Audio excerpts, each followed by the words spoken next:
Maria, meu sonho, meu céu. Maria, meu sonho, meu céu. Maria, meu sonho, meu céu.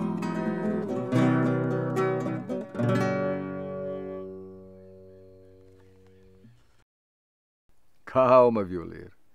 Ainda tem algumas histórias para lhe contar. Tem tempo? Tempo?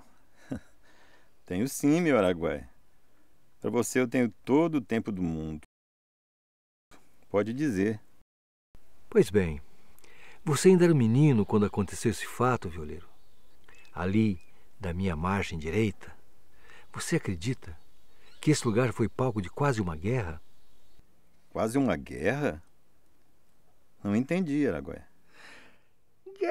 Guerra não. Revolta. Revolta das Braba. Ficou conhecida pelo mundo afora como a Revolta de Aragarças. E eu vou te contar. Essa região do Médio Araguaia é famosa pela natureza exuberante e pela vida simples e pacata de sua gente. Não dá para imaginar que isso aqui foi palco de uma das mais ousadas tentativas de rebelião do país. No dia 2 de dezembro de 1959, Aragarças, que era uma cidade pacata, uma cidade tranquila, foi acordada por um grande movimento de militares. Esses militares eram provenientes do Rio de Janeiro, comandados pelo Major Haroldo Veloso, e isso se constituiu num fato importante, porque foi um precedente do golpe militar de 1964. A cidade é uma cidadezinha pequena, não mais do que 2.500 habitantes, né? Muito pequena. O povo até então só conhecia o Douglas DC-3 e alguns aviões executivos. Acontece o seguinte, que Aragarças já era rota do Correio Aéreo Nacional, do CAN, do CAN. Então Aragarças já tinha um campo de aviação, uma pista boa, né, bem feita, bem compactada, apesar de que era de leito natural.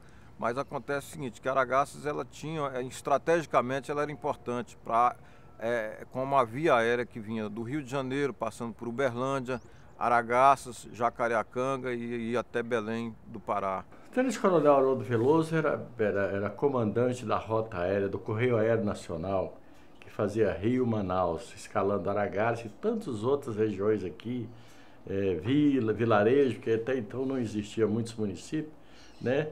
Fazia parte da integração nacional. O aeroporto de Aragarças, que é um aeroporto que até hoje sobrevive, é um aeroporto que está na cartografia mundial, na questão do NOTAM. E do ponto de vista estratégico, os militares, que eram militares conservadores, tentaram aqui colocar uma base para que desestabilizasse ou até derrubasse o governo democrático eleito, o governo do presidente Juscelino Kubitschek. E o Veloso, sendo um dos comandantes dessa aeronave, conhecia muita região, escalava Aragarças praticamente toda semana, promovia até festas carnavalescas aqui, pela amizade, pela simpatia dele, né? Constituiu muitos amigos aqui na região. Ele era tenente, a pessoa muito queria, ele chegava na cidade, ele mandava na cidade. Ele tinha uma afinidade muito grande com os camponeses, homens do sertão, né? E poderia, com facilidade, mobilizar este povo para a rebelião que ele pretendia promover com vista a derrubar Juscelino Kubitschek. Porque o Veloso era muito querido na cidade. E ele optou por Aragarças para promover esta rebelião. O avião sequestrado, o Constellation, ele, se eu não me engano, ele foi sequestrado no Rio de Janeiro, ele tinha destino a ir para Belém do Pará. E aí os militares, um dos militares que era articulado com o Major Veloso, desviou o avião aqui para a cidade de Aragarças. Inclusive tem até um fato pitoresco que tinha até um cadáver, um defunto dentro do avião. O Constellation foi sequestrado. Ele era um avião com maior autonomia de voo. No caso de fracassar, eles tinham um avião com maior autonomia, alcançasse outro país como alcançou a Argentina, né? Aquele avião chegou com o Constellation, 4 motores sobre o voando de Aragarças. E comuniquei, ó, tem um avião assim, faz o prefixo que era da Painel do Brasil. Eu não lembro qual era o prefixo dele. E sobrevoando aqui deve ter alguma coisa errada. E essa notícia correu. De repente chega aí um Constellation, quadrimotor, entendeu? Por volta de 8h30 da manhã, quadrimotor sobrevoou a cidade aí por uns 15, 20 minutos. Isso causou pânico à população. Quer ver o diferente, quer ver o estranho, o que está acontecendo, entendeu? No avião que a gente via que não tinha costume de descer aqui, né? Aí a gente ficou apavorado. Ele não ficou, não. Ele ficou Inclusive, esses tranquilo. aviões que Aí estavam eu fiquei. sobrevoando, esses aviões que estavam sobrevoando, eles jogavam granada, mas não destravavam, não sabia, não tinha noção, jogavam, mas não destravavam, então... Já se anunciava, vai explodir a cidade, vão jogar uma bomba na cidade, e o povo saiu correndo, né? Cada um pegava o que tinha, pegava seu filho, pegava seu gato, seu cachorro, e né, para se safar de uma possível, né, bomba e tal que estava sendo anunciada. Muita gente correu. Tem que saber do que está Muita correndo. gente. Só olhava na rua, Pô, não sem via saber do quê? ninguém. Não via ninguém. Aquilo que eu apavorei, fiquei com medo. Falei, vamos correr também. Vamos esconder. Agora esconder aonde que eu não sei.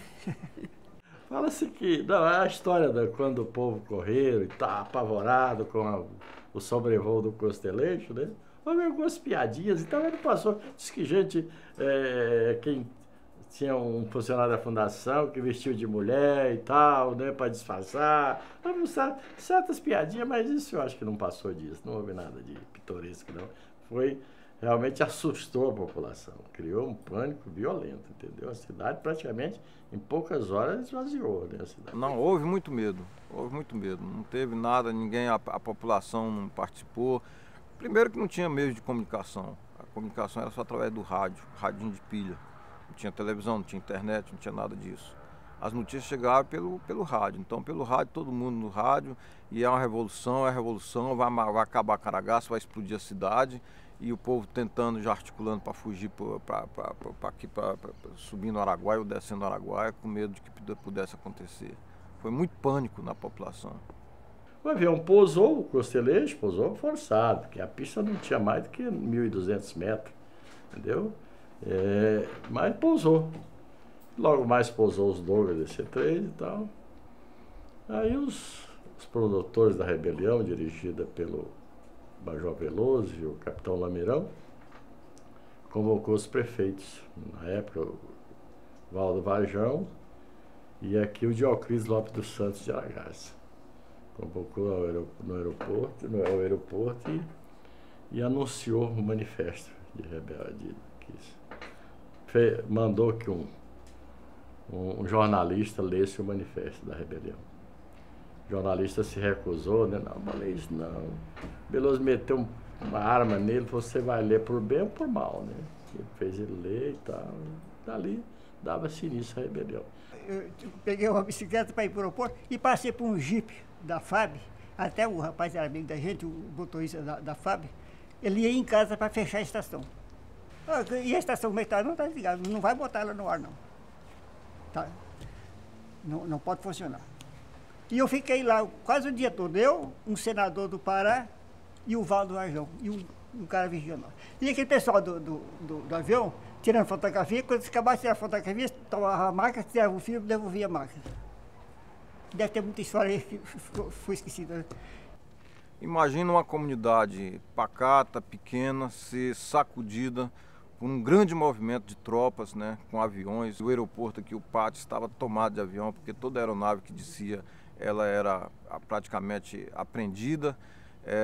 Os militares cortaram todas as comunicações aqui da cidade, os telégrafos, tomaram conta da entrada das pontes. Eles pegaram os pontos estratégicos da cidade, né, no grande hotel que hoje é a Casa do Índio. Quer dizer, então a cidade ficou como que se estivesse em pânico e com medo de que poderia acontecer, porque a conversa é que alguém estava ouvindo rádio, dizia que estava tendo uma revolução, estava tendo um levante, mas que logo depois, em 36 horas, isso aí foi, digamos assim, foi desarticulado. Houve aqui o metralhamento de um C-47 aqui na pista. É engraçado que o pessoal, muitos falavam em revolução, mas não houve nenhum tiro, assim, digamos assim, não houve nenhuma consequência trágica, não houve perda de vidas. Mas a rebelião envolvia algumas outras cidades, como São Paulo, Belo Horizonte, onde já criaram aí programaram a rebelião. Só que esses estados, essas regiões onde tinha a Força Aérea Brasileira, recuaram, né? Foram dispersando. Chegou um ponto que eles se sentiram sozinhos, esperava A estratégia previamente montada falhou, entendeu? E aí ele não teve outra solução senão decolar no Constellation, né? Esses militares fugiram em aviões para o Paraguai, para a Argentina, para a Bolívia e depois só retornaram ao país já no governo do Jânio Quadros. Então ficou esse marco histórico aqui na cidade de Aragarças, aqui encravada nas margens do Araguaia, na divisa de Goiás com o Mato Grosso, esse lamentável episódio. Nessa época, violeiro, já tinha ganhado fama por essas bandas um sujeito que deu e ainda dá muito o que falar. Eu acho que eu sei de quem você está falando, meu Araguaia. Eu sei que sabe. Mas essa história eu lhe conto depois. Agora, eu quero mesmo ouvir mais uma moda sua. Posso? Claro que sim, meu amigo.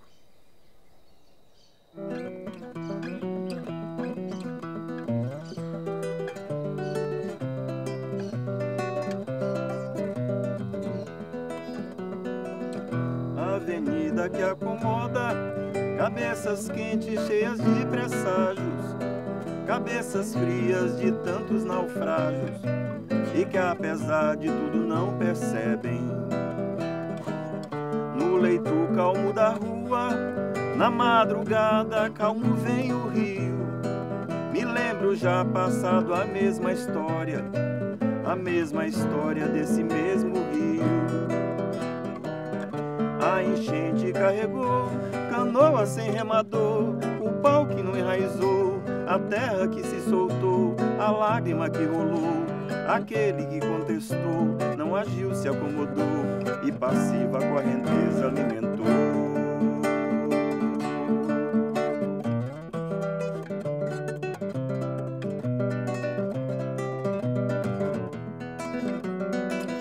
Nos meus passos eu carrego acertos, erros dessa